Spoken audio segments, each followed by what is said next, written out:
তিনি যখন কারাগারে ছিলেন তখন জানি না তাকে কি বিষ প্রয়োগ করা হয়েছে কিনা।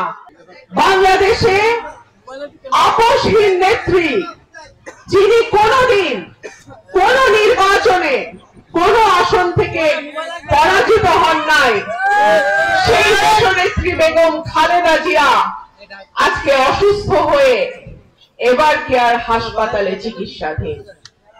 প্রিয় ভাই ও বোনেরা, ফ্যাসিস্ট শেখ হাসিনা যখন দেশনেত্রী বেগম খালেদা জিয়াকে কারাগারে নিয়ে যায়, সেই সময় আমি প্রতিটি মামলার তারিখে আলিয়া মাদ্রাসায় উপস্থিত থাকতাম এবং কারাগারে তার সঙ্গে দেখা করতে যেতাম।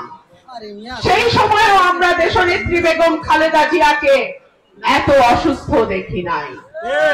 যেই মানুষটি সুস্থ শরীরে হেঁটে গাড়িতে উঠে ফ্যাসিস্ট হাসিনার কারাগারে গেল, সেই মানুষটির সঙ্গে কি করা হয়েছে এটা জাতি জানতে চায়।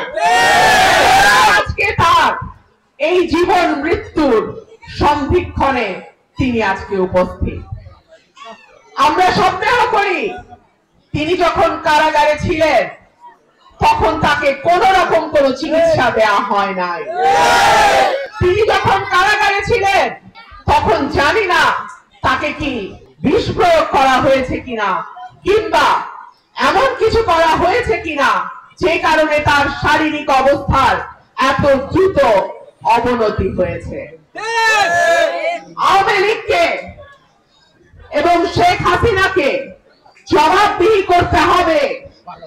কেন দেশনেত্রী বেগম খালেদা জিয়া, যিনি সুস্থ অবস্থায় কারাগারে গেছেন, তারপর থেকে তার শারীরিক অবস্থার এত দ্রুত অবনতি কেন হলো? প্রিয় ভাই ও বোনেরা, আমি জানি বাংলাদেশের 18 কোটি মানুষ আজকে দেশনেত্রী বেগম খালেদা জিয়ার রোগ মুক্তির জন্য মহান আল্লাহ তাআলা দরবারে হাত তুলেছে। আমি এবং আমার প্রিয় সরাইল এবং আশুগঞ্জের যে ভোটাররা আছেন, আমরাও মহান রাব্বুল আলামিনের দরবারে হাত তুলে দেশনেত্রী বেগম খালেদা জিয়ার রোগ মুক্তির জন্য দোয়া করি। আল্লাহ যেন আমাদের নেত্রীকে নেক হায়াত দান করেন। আল্লাহ যেন আমাদের নেত্রীকে আমাদের মাঝে সুস্থ করে ফিরিয়ে দেন। আল্লাহ যেন আবার দেশনেত্রী বেগম খালেদা জিয়াকে দল এবং দেশের দায়িত্ব নেওয়ার জন্য শারীরিকভাবে উপযুক্ত করে দেন।